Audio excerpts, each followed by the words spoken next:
Bienvenidos al ciclo de seminarios que sabemos sobre el cambio climático en México, el cual está coordinado por el Programa de Investigación en Cambio Climático de la UNAM. Hoy llevaremos a cabo la cuarta sesión del módulo 37 dedicado a conocer sobre el cambio climático en México a partir de los trabajos que se están desarrollando en el Centro de Investigación Científica y de Educación Superior de Ensenada, el CICESE. Para esta sesión nos acompaña el doctor Luis Eduardo Calderón, quien nos compartirá su presentación Efecto del cambio climático sobre la estructura y función de ecosistemas arrecifales del Pacífico mexicano. Antes de iniciar, me voy a permitir compartir parte de la trayectoria académica del doctor Calderón. El doctor Luis Eduardo Calderón Aguirre es autor de más de 100 publicaciones sobre poblaciones, comunidades y ecosistemas marinos de México, las cuales han sido citadas innumerables veces. Ha dirigido una gran cantidad de proyectos enfocados al conocimiento, uso, aprovechamiento sustentable y conservación de los recursos naturales, y 51 tesis sobre especies, comunidades y ecosistemas marinos. Fue representante de México ante el Panel Internacional de Expertos en Cambio Climático, el IPCC por sus siglas en inglés, y fue distinguido con el Premio Nacional al Mérito Ecológico 2020 por sus logros en investigación. Toda esta trayectoria le han dedicado dos especies, un cumaceo, Diastylis calderoni, y un anfípodo, Caprella calderoni. Y a partir de este año, 2025, es investigador nacional emérito del Sistema Nacional de Investigadores. Bienvenidos, doctor. Un gusto tenerlo con nosotros. Muchas gracias. Efectivamente, voy a hacer una presentación, sí, como nos invitaron a algunos de CICESE. Si bien se van a dar cuenta que mucho de esta investigación es un esfuerzo colaborativo entre muchas instituciones del país, sobre todo de las que están en el lado del litoral del Pacífico, ¿no? Entonces, sin más, pues empecemos a platicar un poquito de esto, ¿no?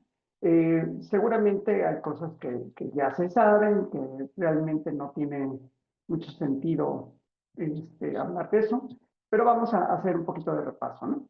Esta la titulé así porque los ecosistemas arrecifales, y hablo siempre en un nivel de organización de ecosistemas al que vamos a hablar y vamos a ver que hemos abordado asuntos desde el nivel individual, poblacional, comunidad y ecosistémico, en realidad nos permiten hacer una evaluación más integral del cambio climático.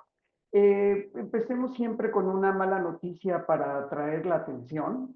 Esto es muy reciente en el que pues ya se veía que en México hay una tendencia de calentamiento de 0.6 grados Celsius por década, ¿no? Entonces eso es grave, pero eso tampoco es nuevo. Si nosotros vemos una gráfica de lo que ha sido la concentración de CO2 en la atmósfera en los últimos 800,000 años, pues pueden ver que ha habido cambios y variaciones importantísimas, pero también hay que hacer notar que las concentraciones actuales son por mucho más altas que las variaciones naturales de los últimos 800,000 años. Si nosotros nos vamos a qué sabíamos hace tiempo, pues esto hace más de un siglo que Arrhenius ya había hablado del impacto del CO2 sobre la temperatura del planeta, y entonces vemos que sus predicciones son bastante precisas a lo que vemos actualmente. Entonces, me voy a enfocar en básicamente los aspectos que hemos tratado durante los últimos casi más de 30 años, ¿no? La acidificación del océano, el incremento en la temperatura del mar y las consecuencias de blanqueamiento, los cambios en la estructura y función en estos ecosistemas, y la exploración de alternativas de mitigación, resiliencia y resistencia para esto, ¿no? El primer punto al que tenemos que ver es que en realidad, Disculpe, doctor. Sí, Disculpe que dime. le interrumpa, lamento la interrupción. ¿Será que nos pueda compartir pantalla? Ahí empezamos con el título, pues ya se lo saben, ya les dijeron, ahí me pueden encontrar. Actualmente estoy de sabático en el Instituto de Investigación y Ecosistemas y Sustentabilidad de la UNAM, Campus Morelia, pero ese es mi correo electrónico. Entonces, hablaba de las malas noticias, esto ya lo sabíamos, en México, 0.6 grados Celsius por década. Teresa Cavazos es otra colega del CICESE, del Departamento de Oceanografía Física. Decíamos también, presentábamos esta gráfica que sí es muy importante de los últimos 800.000 años de la concentración de CO2 en la atmósfera, y era notable que las concentraciones son muchísimo más altas y muy por encima de las variaciones naturales de todo este periodo, ¿no? También decíamos que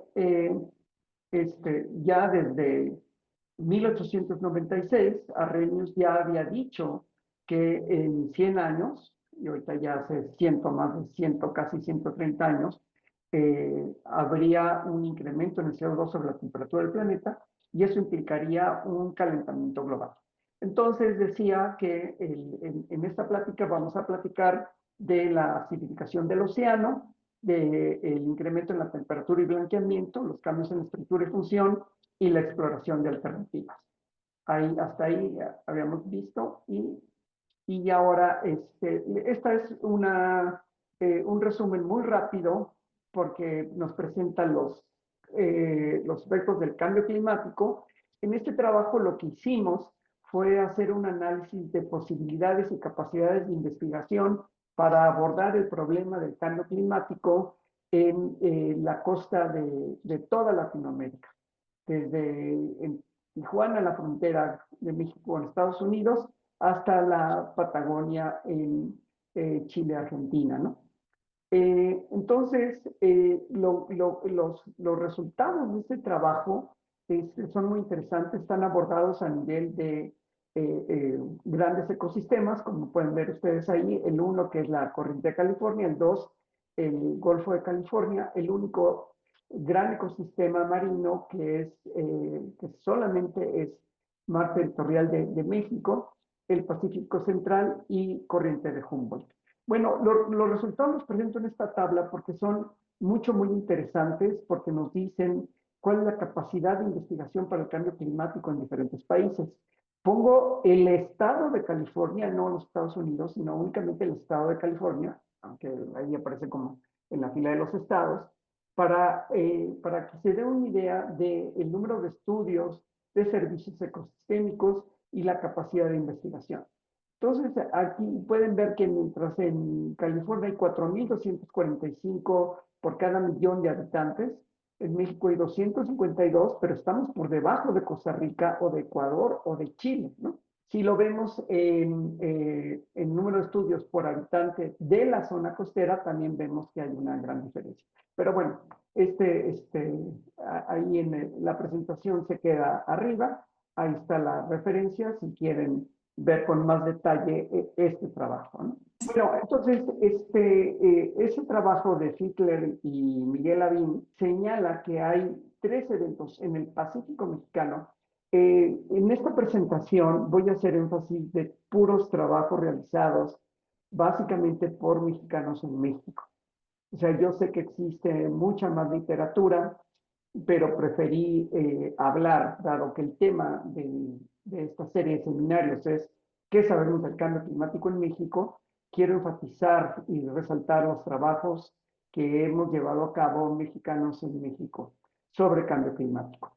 Entonces, en este trabajo se enfatiza que la disminución de la capa de oxígeno, un evento importantísimo que merecería un seminario en sí mismo, el calentamiento del mar y el incremento en la frecuencia e intensidad de eventos extremos como tormentas y huracanes son realmente motivo de preocupación en el Pacífico mexicano, ¿no? Bien, entonces, hablemos un poquito del primer tema que les prometí, ¿no? ¿Qué pasa con la acidificación del océano? Eh, Esto nada más es demostrativo, este es un coral que se llama masivo. Ahorita vamos a hablar de la importancia el morfotipo y los tipos de corales, pero básicamente hablemos rápidamente de la química del océano, ¿no? La química del océano, en lo que se refiere a organismos calcificadores, ujú, depende del estado de saturación de la aragonita. El carbonato de calcio tiene dos formas principales, ¿no? La aragonita y la calcita. Y aunque la fórmula química es idéntica, la constante de solución es muy diferente, ¿no? Mientras la calcita se disuelve muy difícilmente, la aragonita de la que están hechos los corales escleratinios, los formadores de arrecifes, es aragonita. Entonces es una forma más vulnerable. Esta concentración se ha puesto que el límite debe ser de 3 para arriba para que los organismos puedan construir más fácilmente sus esqueletos. En términos estequiométricos, si es mayor que 1, pueden construir su concha, pero si es menor que 1, se disuelven. Entonces, esto varía muchísimo y vamos a ver la importancia en la estructura y en consecuencia en las funciones del ecosistema. Esto es fundamental porque no se trata nada más de hablar de química o hablar de física o de biología, sino de las consecuencias que tiene todo esto en finalmente, la biodiversidad. Y eso es claro, ¿no? Entender que hacer estudios de comunidades, de poblaciones, para ver las comunidades marinas, tiene relevancia, puesto que al final la biodiversidad es la que nos va a proveer servicios ecosistémicos, la que va a hacer comunidades de ecosistemas más resilientes y más resistentes al cambio climático, ¿no? Es así como nosotros decimos que en el caso de los corales, nosotros estudiamos la osteoporosis de los corales, por decirlo de alguna manera.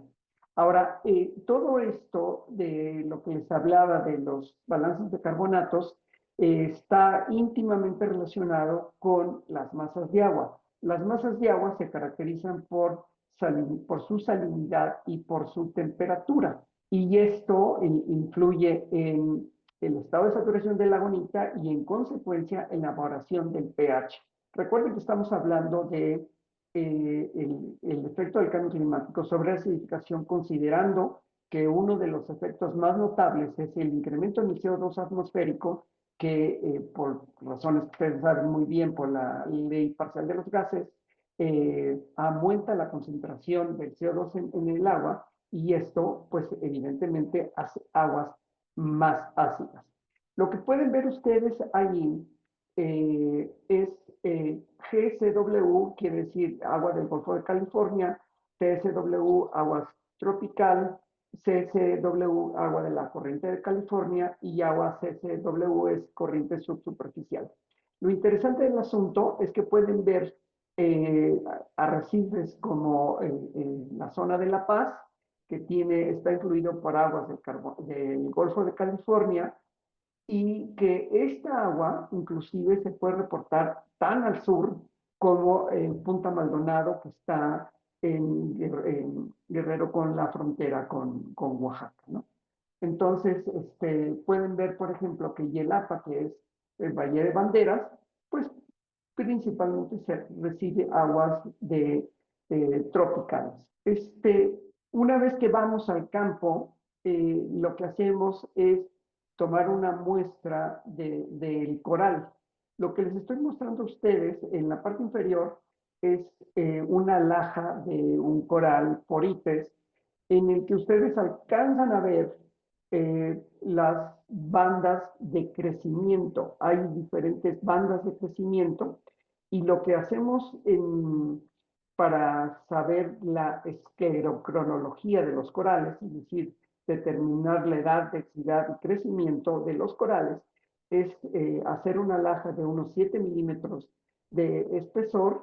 Le tomamos una radiografía eh, este, por la densidad esqueletal, que es mucho más menos densa que, por ejemplo, la de un hueso humano, usamos un mastógrafo.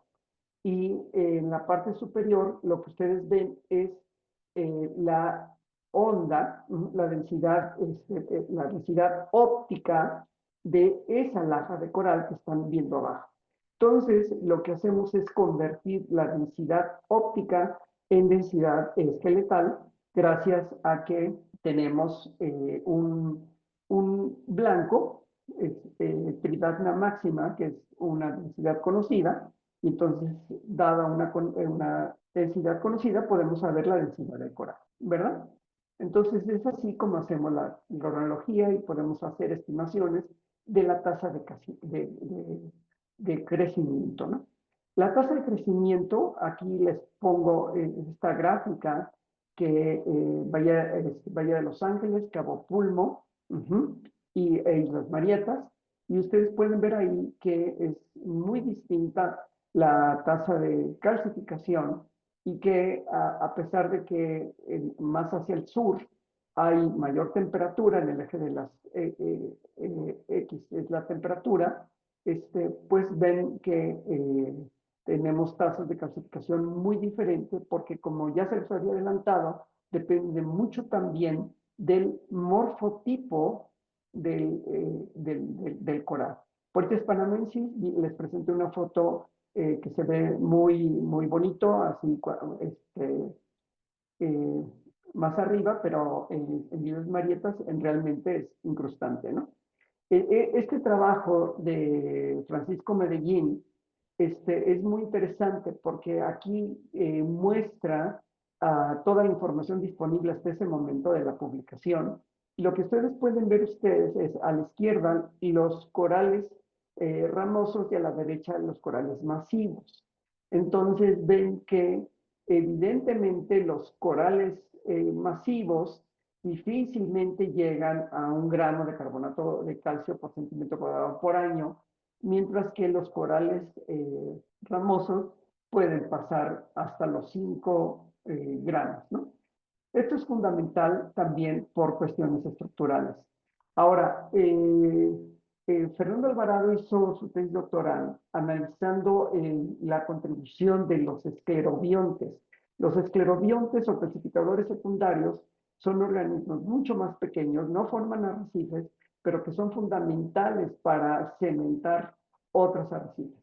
Entonces, esto es un ejemplo de las estructuras que usó y esas estructuras poníamos por lo menos 10 en cada uno de los lugares para tener una muestra más representativa y aquí lo que pueden ver ustedes es la comparación entre el promedio de clorofila A y la temperatura media mensual y como ven en la parte izquierda, en la parte verde es el Golfo de California y en la parte derecha es el Pacífico Mexicano, en particular la zona y los arrecifes de Guerrero, ¿no? Entonces pueden ver ahí que estos calcificadores secundarios pueden llegar hasta 3 kilogramos por metro cuadrado por año. O sea que pueden competir con los corales. Si nosotros lo vemos ya distribuido por los principales grupos, pues claro, ven ahí los corales predominan, pero sin embargo los balanos, los briozoos y las patelas, perdón, pueden ser importantes en la contribución del ecosistema, ¿no? Con este tipo de estructuras también podemos ver y estudiar cuestiones como reclutamiento de otro tipo de corales, como Posilopora, que no se había reportado antes. Aquí se ve el tipo de calcificación de los esclerobiontes, también en función del tiempo de permanencia que estuvieron esas estructuras que les mostré, que son realmente tapas de PVC que usan los eléctricos, y el efecto del tiempo, para ver cuánto tendrían, esto nos da una idea del tiempo que tardarían en recolonizar un ecosistema. Si nosotros pensamos que en promedio un coral escleractíneo crece del orden de 1 centímetro al año, ustedes piensen en el efecto que tiene un buzo torpe que con un aletaje puede romper un pedazo de colonia de 4 o 5 centímetros. Eso significa que el daño se reparará en no menos de 5 años. Entonces, pues este tipo de estudios, aparentemente de ciencia básica, nos dan una idea muy clara que esa dicotomía entre básica y aplicada en realidad es una división artificial y no muy útil, puesto que hacer estudios básicos de crecimiento, de reclutamiento, de recolonización, nos dan soluciones y nos aportan conocimientos para políticas públicas, como por ejemplo declaratorias de áreas naturales protegidas, revisión de planes de manejo, políticas y buenas prácticas en el buceo y cosas por el estilo, ¿no? Otra cuestión muy importante es que, como ya se los mostré con el trabajo de Medellín, la tasa de calcificación es muy diferente según el tipo de corales. Para los que no están muy familiarizados, eh, Pocillopora capitata, verrucosa y damicornis son corales ramosos, mientras que Pavón oryx panamensis y Puerto lobata pues son corales masivos. Lo que pueden ver ahí es básicamente que las tasas de calcificación, si se ven los amarillos y lo comparan con los redonditos, son muy diferentes. ¿Y qué sucede? Que si hay un cambio en la estructura, en la composición de las principales especies constructoras de arrecifes, lo que vamos a empezar a notar es que también va a haber un cambio en la estructura de las comunidades, ¿no?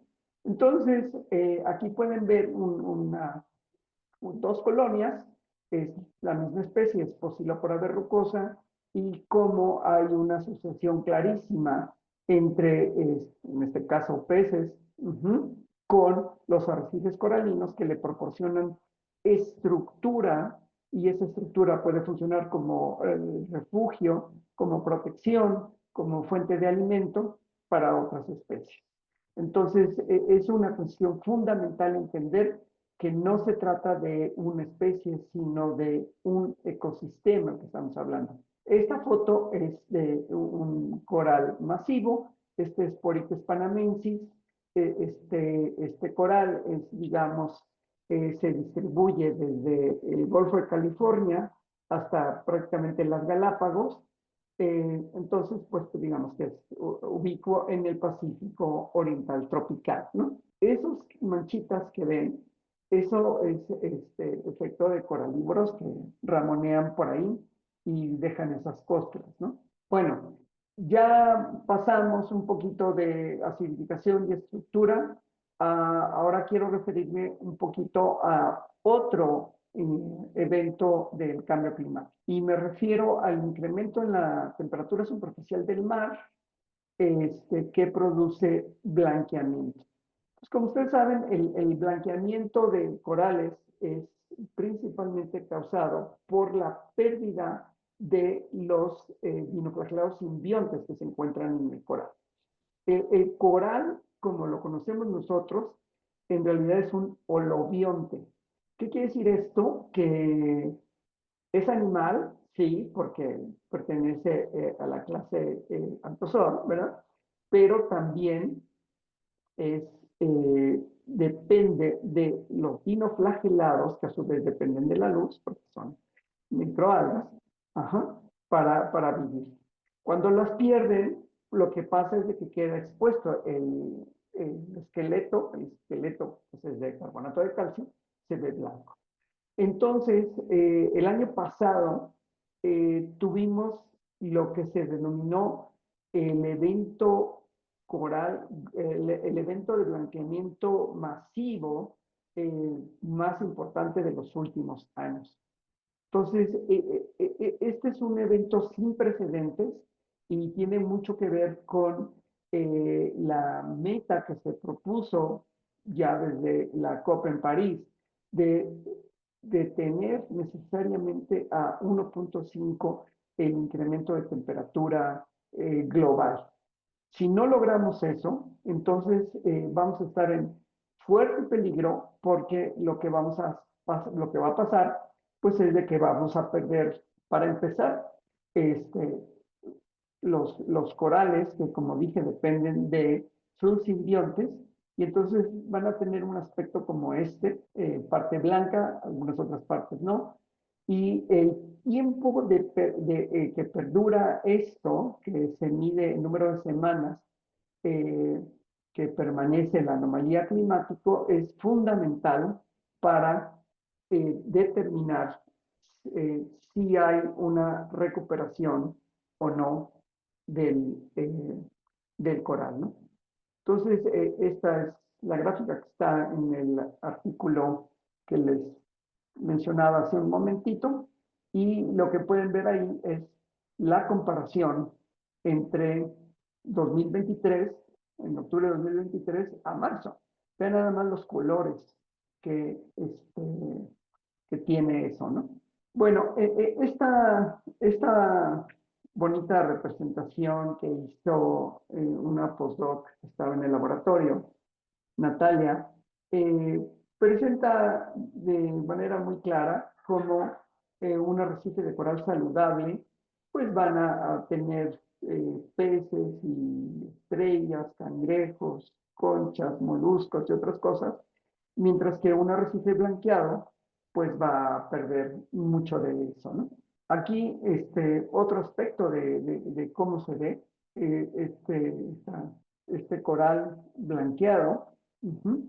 También quiero mostrar el efecto del calentamiento sobre ya la fisiología de algunas especies de coral.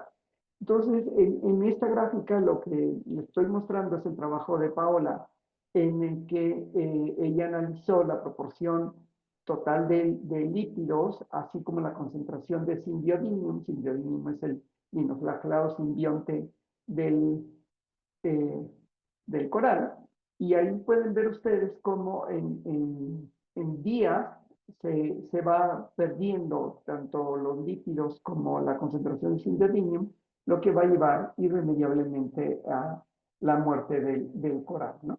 Bueno, ya les hablé en general de cuestiones de calentamiento y de acidificación. Entonces, a lo que nos hemos dedicado los últimos años es buscar si, o tratar de estimar la resiliencia de ecosistemas que están, en teoría, menos vulnerables, menos sensibles a este calentamiento superficial del mar. Entonces, un enfoque teórico para hacerlo es probando o desafiando la hipótesis del refugio profundo. La hipótesis del refugio profundo tiene sus orígenes en 1996, cuando Peter Green vio que en Panamá había comunidades coralinas que estaban más profundas y que no habían sufrido el daño del Niño. Lo que más estudiamos en el caso de arrecifes coralinos es el efecto del Niño, ¿no? El efecto del Niño, nosotros sabemos que ha existido siempre, que es un evento eh, del Pacífico principalmente, y que aunque no tiene una periodicidad definida, sí es recurrente, y que el efecto del calentamiento cuando es niño, de enfriamiento cuando es niña, causa blanqueamientos coralinos. Es importante señalar que el blanqueamiento se da no solamente por temperaturas altas, sino también por temperaturas bajas.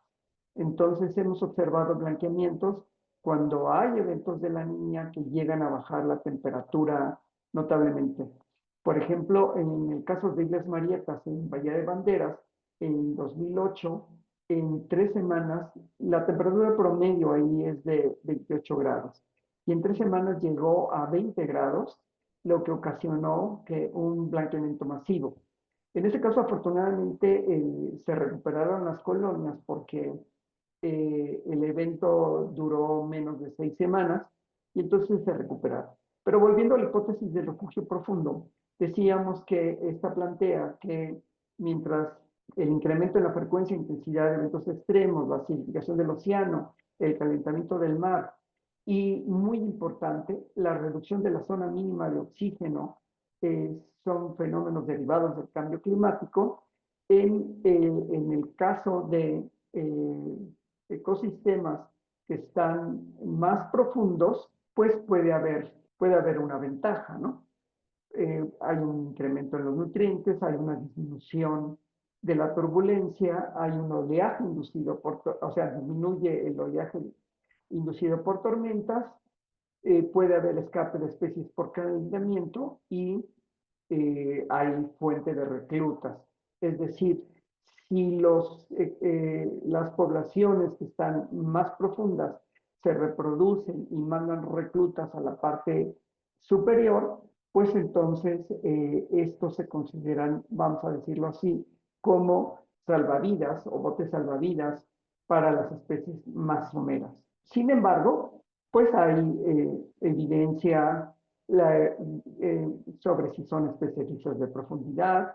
Se tiene muy poco entendido cuestiones de alimentación en la zona somería, en la zona profunda, la evidencia está muy limitada sobre el efecto, por ejemplo, de avalanchas, de sedimentos y de detritus y otras cosas, ¿no? Pero bueno, la motivación era también ver si hay nuevas especies, el problema de microplásticos, las llamadas redes fantasmas, que son redes de pesca que se quedan ahí, que no recuperan, las pierden los pescadores y que desgraciadamente tienen un efecto que puede ser a muy largo plazo, porque se quedan ahí y pues hacen mortalidad o alteraciones sin ningún beneficio. Bien, entonces en este estudio, pues nosotros básicamente elegimos 3 ecosistemas a lo largo de un gradiente latitudinal,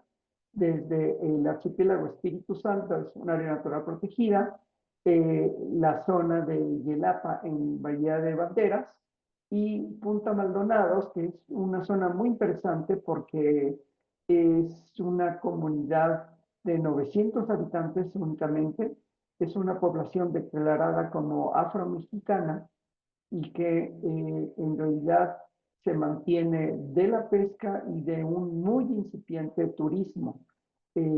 Aunque pues el turismo seguramente va a aumentar porque es un lugar fisiográficamente muy bonito, ¿no? Entonces, realmente pues utilizamos embarcaciones menores. Esto es muy importante porque hacer investigación oceanográfica, ustedes saben que es muy cara. Entonces usamos embarcaciones menores, pero una cuestión importante es el uso de estos drones submarinos, ROVs por sus siglas en inglés, que nos permiten llegar a profundidades hasta de 300 metros. Nunca los metemos a más de 100 porque no tiene sentido, ya está oscuro, ya no se ve nada y ya no nos interesa eso. Pero lo que sí es importante es ver que nos permite comparar comunidades de la zona somera con la zona somera en condiciones de seguridad para las personas que hacen investigación. Nosotros durante muchos años pues hacíamos buceo científico, pero tiene el límite básicamente de los 30 metros por razones de seguridad y entonces deseábamos conocer qué hay más allá de esos 30 metros del buceo, ¿no? Entonces, lo que nosotros podemos ver aquí es el trabajo de Patti Silva, en el que ella evaluó la ictiofauna de la isla Espíritu Santo, y aquí comparamos, bueno, aquí ella compara la abundancia y la biomasa. Lo que quiero mostrarles aquí es de que mientras evidentemente la abundancia, es decir, el número de organismos por unidad de área, es mucho más grande en la zona somera, sucede lo contrario con la biomasa. Y esta consideración sí es muy importante porque acuérdense, que la pesca lo que busca es biomasa, no número de individuos, ¿no? Tú no llegas a pedir 5 charalitos, sino que llegas a pedir un filete de pescado, es decir, la biomasa. Y la biomasa es mayor en la zona mesofótica. ¿Y esto por qué se explica? Pues son organismos de mayor tamaño, sobre todo piscívoros, como ven ustedes, en comparación a las zonas somera, ¿no? Bien, entonces, en este otro trabajo, lo que hicimos fue analizar no solamente la abundancia y la biomasa, sino la diversidad taxonómica, funcional y filogenética, ¿no? ¿Qué es lo que vemos aquí? Un aspecto, ustedes pueden decir, bueno, a lo mejor la composición es diferente, pero las funciones son distintas o viceversa, ¿no? Aquí lo fundamental es ver cómo, si ustedes ven el gráfico A, la riqueza de especies es mayor en la zona somera que en la zona profunda. Pero cuando analizamos la diversidad funcional, prácticamente no hay diferencias tampoco con la filogenética. Esto sí es clave porque no se trata solamente de que existan las especies, sino que existan las funciones en ambos ecosistemas para que realmente puedan funcionar como refugio. Necesitamos que se conserven no nada más la biomasa, no nada más el número de individuos, sino también las funciones. Y entonces, en este trabajo mostramos que las funciones, por lo menos en Espíritu Santo, en la zona de La Paz, sí se mantienen y por lo tanto puede ser un refugio parcial. Ahora, ¿qué sucede? Todos estos trabajos que les he mostrado son el resultado de análisis de videotransectos, en los que analizamos todos los, todos los videos, identificamos las especies, contamos el número de individuos y a través de relaciones conocidas, longitud-peso, podemos estimar la biomasa de los organismos. Pero ¿qué sucede cuando no conocemos o vemos o queremos saber más allá de las especies, como en este caso de peces? Bueno, otro enfoque que hemos utilizado es utilizar el ADN ambiental. El ADN ambiental es una metodología no invasiva, muy poderosa, porque nos dice la composición, o sea, nosotros tomamos muestras de agua a diferentes profundidades, en diferentes lugares, extraemos el ADN, lo secuenciamos y a partir de esa secuenciación podemos hacer la identificación taxonómica en GenBank y otras bibliotecas electrónicas. Es decir, podemos tener una idea a través de escamas, piel, pelos o lo que sea, las composiciones, porque el ADN se queda para siempre en el agua, ¿no?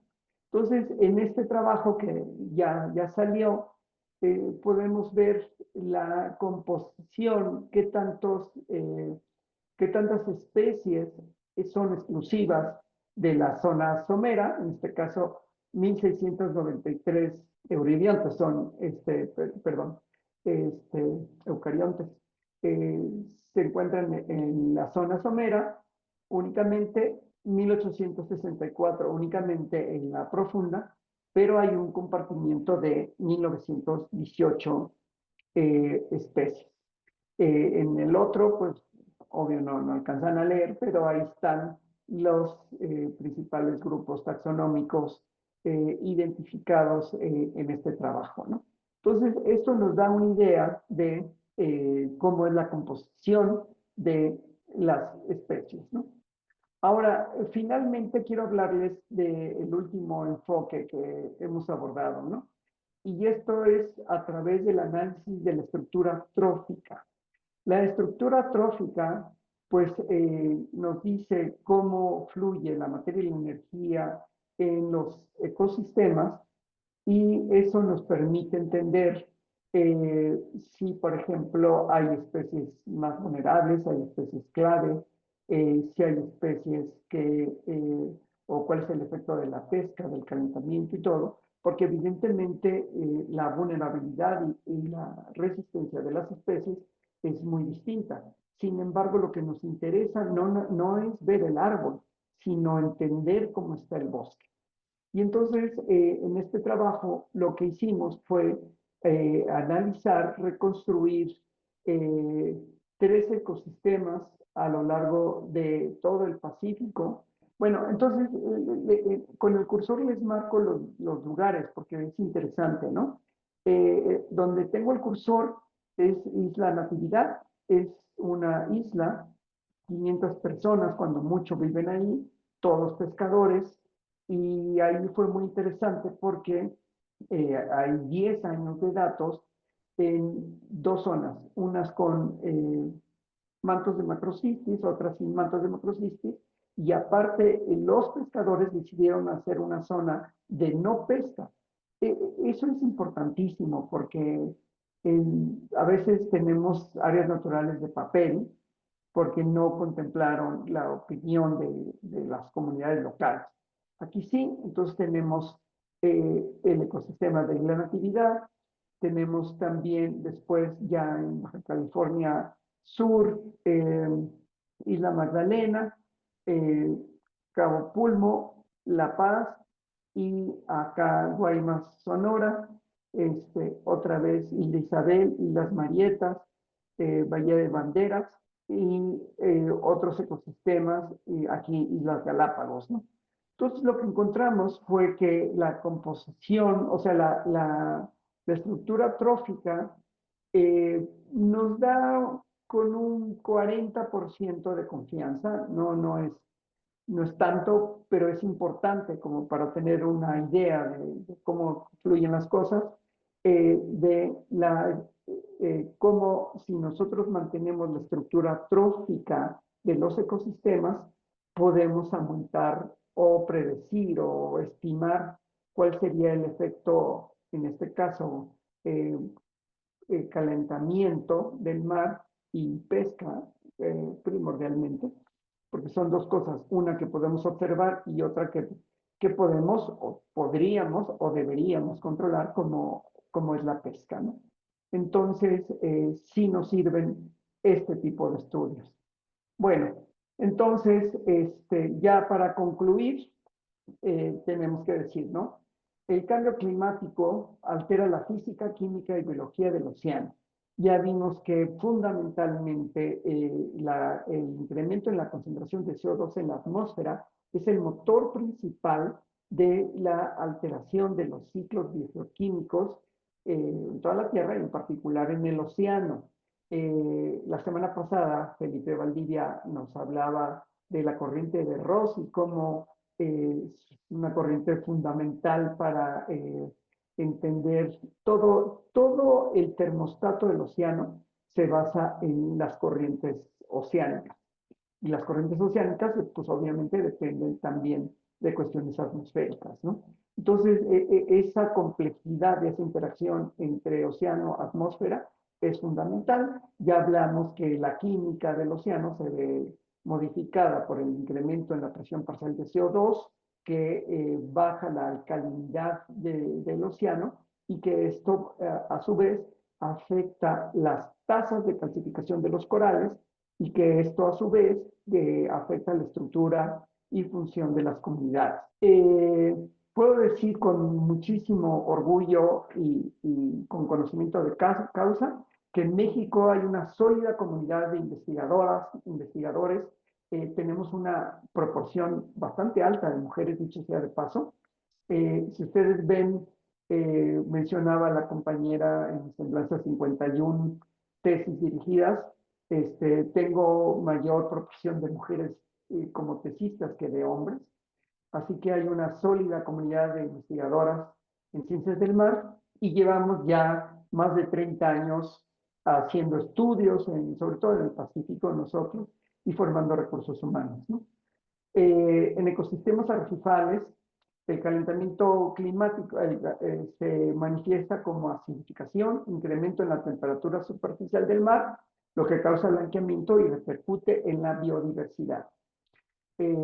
Por supuesto, hay que hacer más investigación sobre la resiliencia y resistencia de estos ecosistemas, porque aún si hoy, y aprovecho para comentar, cuando fue la pandemia del COVID-19, fue un experimento genial para nosotros porque se detuvo todo. O sea, se detuvo la economía, se detuvo el movimiento, y por ahí unos colegas de La Paz y Puerto Morales sacaron un artículo muy bonito sobre cómo se veía, ellos analizaron sobre todo Cabo Pulmo y otros lugares, cómo se veía el ecosistema sin la presencia de gente, ¿no?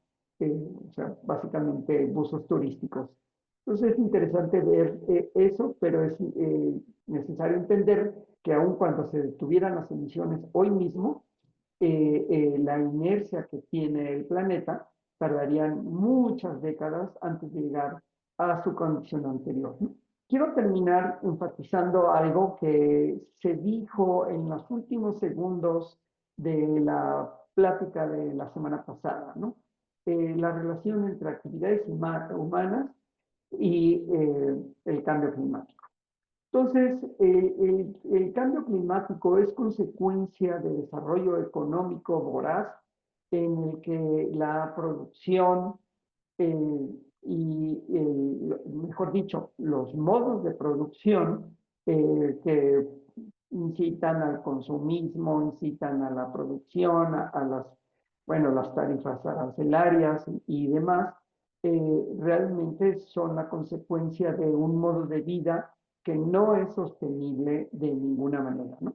Entonces, en el ámbito de nuestra capacidad, pues yo sí los invito a que hagamos un cambio en nuestras costumbres, reducir nuestra huella de carbono, eh, porque parece que es insignificante lo que hacemos o lo que podemos hacer como personas, como individuos, ¿no? Sin embargo, si cada vez somos más los que lo hacemos, pues el cambio se verá, ¿no?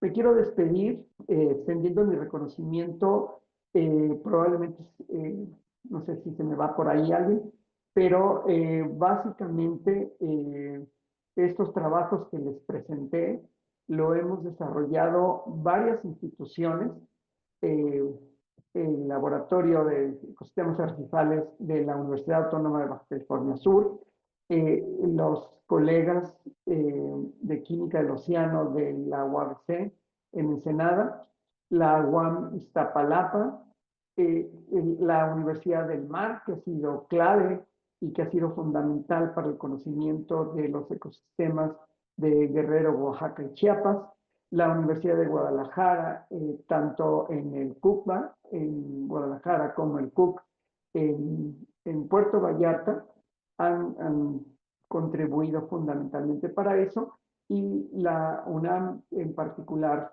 la estación Mazatlán. Pues muchas gracias, por mi parte es todo y quedo abierto para preguntas. Gracias. Muchísimas gracias, doctor.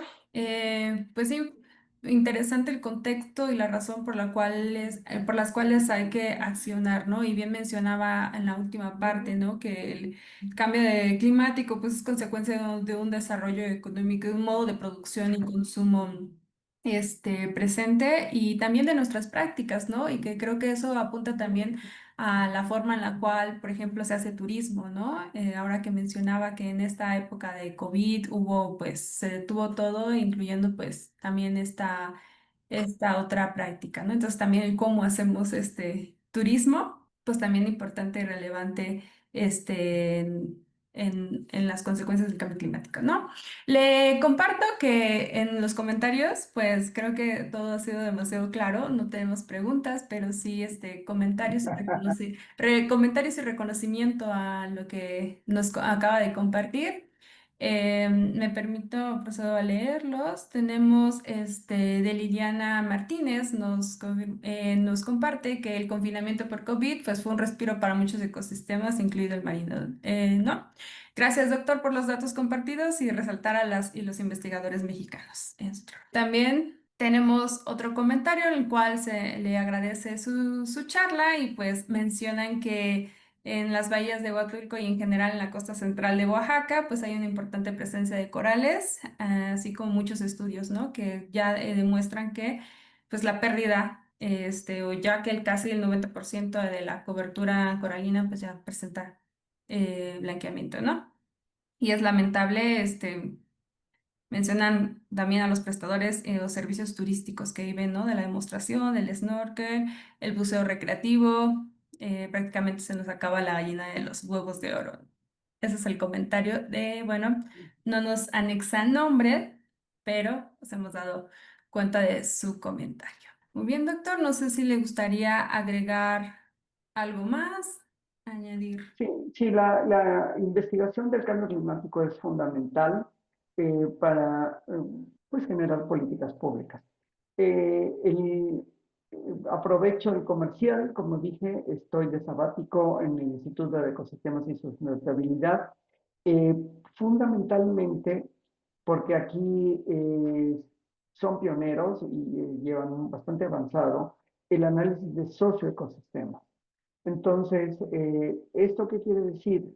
Incluir la dimensión humana en el estudio que realizamos y eso es a lo que me voy a dedicar este y los siguientes años que me queden de carrera, ¿no? Ujú. Así que aquí los esperamos. Muchas gracias por atender y espero que les haya gustado un poquito. Ujú, ujú. Muchísimas gracias, doctor.